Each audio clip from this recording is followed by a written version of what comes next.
Hey D-Stage, how's it going, man? Hey, thank you first of all for setting aside the time to help me out with this problem. I'm really excited, and I really want to tell you thank you again just for setting the project out in the public space. I'm gonna do the same thing with my project. I've got my channel and stuff going on. You can check it out if you want to, but let me show you what I got going on here, show you what the problem is, and try and do it as scientifically as possible. All right, come on.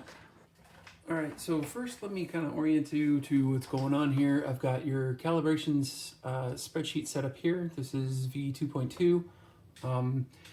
I have gotten the ETC version 2.2 board. This is the low gain version. I've got an LS style pedal. I've got an LS style 100mm throttle body.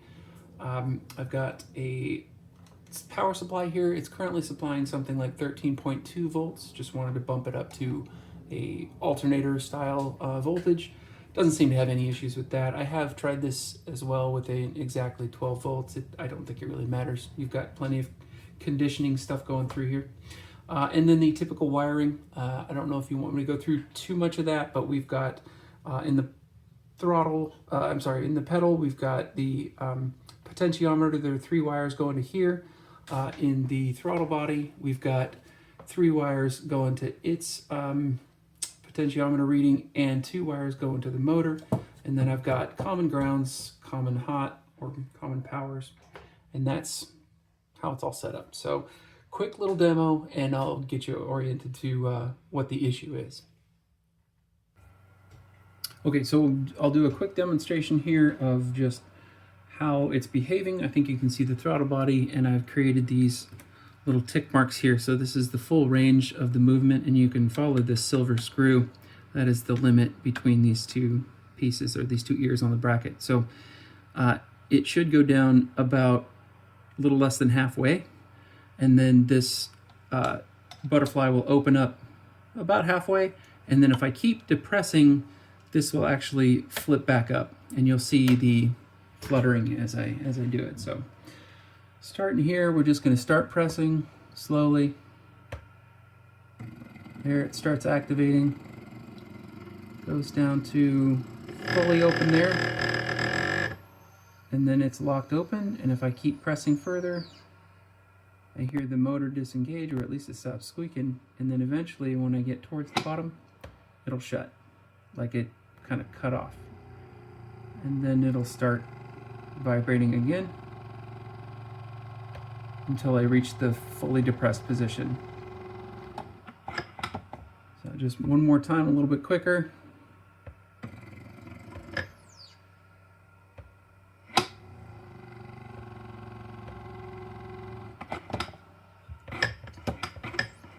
When I move it quickly, it seems to be pretty smooth and responsive.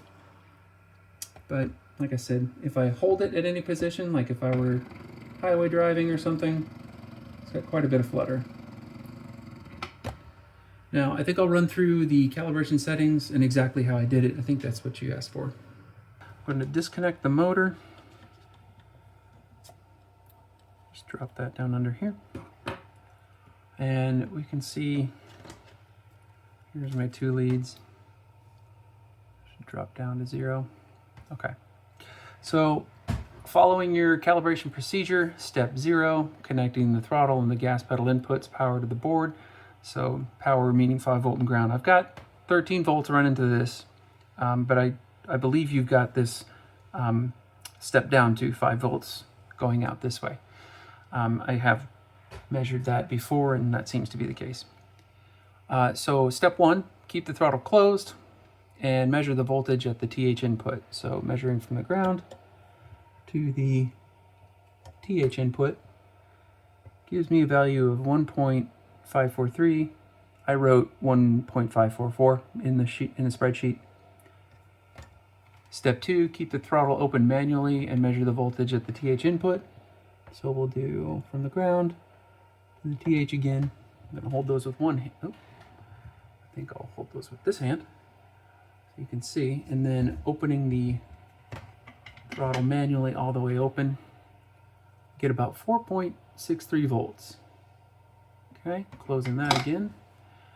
Now, keeping the gas pedal not pressed, this is step 3, and measure the voltage at the gas pedal input. So go ahead and ground and gas pedal input. We've got 0.45 volts. Oops. Sorry, get a little more steady there. Here we are. That's annotated. Step 4, keep the gas pedal fully pressed and measure the voltage at the GP input. So we'll go ahead and do that. Fully depressed till it hits the stop. Gets me 2.05 volts. I've got 2.04 written in the spreadsheet. All right, and then we're going to start trimming the pots. So step 5, using pot PR2, set the voltage in test point B to the below value. So again, working from, we've got our ground. We've got test point B. This might get a little fiddly with the camera. There's test point B.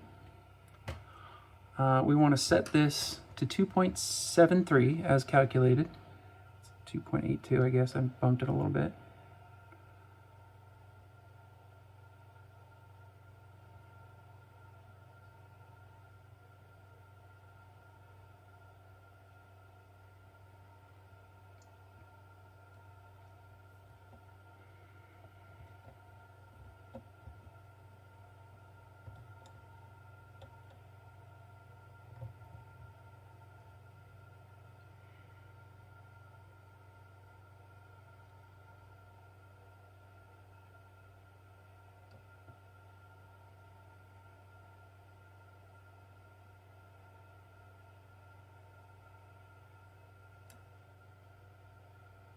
Okay, it's about as close as I can get it. It's a little touchy. Okay, 2.77. With the throttle closed, step 6, use PR1 to set the voltage at test point A to 4 volts. So again, we go from the ground, and then test point B. Oh, I'm sorry, test point A. Here we go. And this is about 3.89, so we'll use PR1, which is this pot. Bump that up just a smidge. 3.99, I think is close enough. All right, and then we're going to manually open the throttle and check the voltage at point A. And again, I might have to do this with my offhand here. And this should be somewhere around 1 volt. We got 1.047, up 1.049. And that is with the valve open completely till the stop. And then using pot PR4, we're going to set the voltage in test point D. And then delta, there we go, D. We're going to use PR4, which is this pot right here. And we're going to set this to 1.65. And this one is about maxed out. I can't quite, there. If I bump it just right, it gets to 1.65. This is one of the resistor values that I had to change to get in that range. I'll explain that in just a moment, and I'll give you the exact values. Step 9, with the gas pedal depressed or unpressed, use PR3 to set the voltage at test point C to 4 volts. So we'll go to test point C, and we'll use PR3, which is this very top pot, and we'll set this to 4 volts.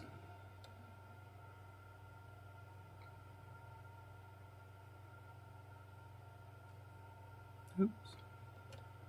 Overshot just a smidge. I think that's probably close enough. And then we're gonna press the gas pedal in step 10 and check the voltage at test point C, which we're currently doing, and it should read about 1.05 volts. Pressed all the way down to the stop. We're getting 0.894-ish. 0.9, depending on how I wiggle it. So this is calibration finished. let's go through another test run, and I'll connect the motor here.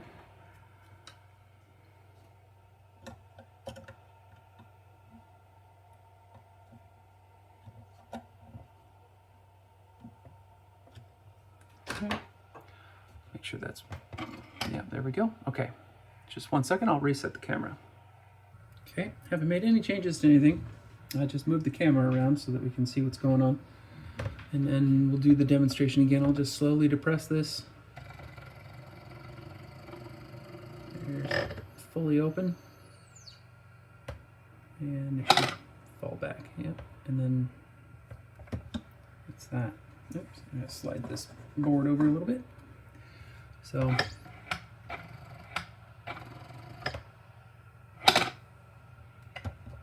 still the same behavior. I guess the next thing here is to, what did I say I was going to do? Oh, I was going to go over the resistor values. Just 1 second, I'll reorient you.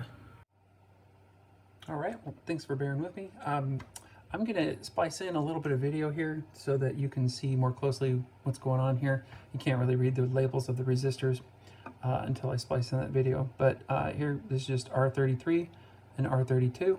These are the two that I have changed. And the code on both of them, the value for that is, wow. Sorry, it's 1 kilo ohm. And I'll show you the calculator I'm using here. It's from DigiKey. So here's the code, 01B, as it's written on the resistors themselves. And I think you had originally designed these to have 100 kilo ohm resistors in them. I did try various different resistor values. I think I went, let's see, down in steps of 10 kilo ohms at first, so I've reworked this a few times. But I eventually kind of jumped down from the 100 kilo ohm to 50 kilo ohm, and then all the way down to 1 kilo ohm, which is where I settled at, where it was just barely into the ballpark of that value. And I believe it was 1.65, I think, is the one that I was really trying to get at. And your note here, if you turn pot PR4 all the way up or down, you still can't get the voltage from step 8. You may have to lower the value. So I did, in fact, have to lower it from your 100K, I think is what it was. Yeah, 100K down to the 1 kilo ohm. And that seems to, like I showed you in the previous clip, just barely got me into it. So I could probably lower it a little bit further to get it more in the range of where it needs to be for that value. All right, well, that's it. That was the entire run through. I think that's everything you asked for in the email. Just double checked to make sure I was including everything. Just to reiterate, yeah, I did build the low gain version of the ETC version 2.2. If there's any questions or if you want more information, super happy to do it. This is a really fun project for me. If you want some more context, I'm building a twin turbo V8. It's a 460 cubic inch Ford, and it's going to get shoehorned into a Ford Bronco, just as a ridiculous hobby project. So I hope you enjoyed, and I really, again, I appreciate you doing all this work for us and putting it out in the community. I love open source stuff, and I love it when the community comes together to build things. So happy to help in any way that I can. Please get back to me at your convenience, and I'll talk to you soon, I hope. All right, see ya.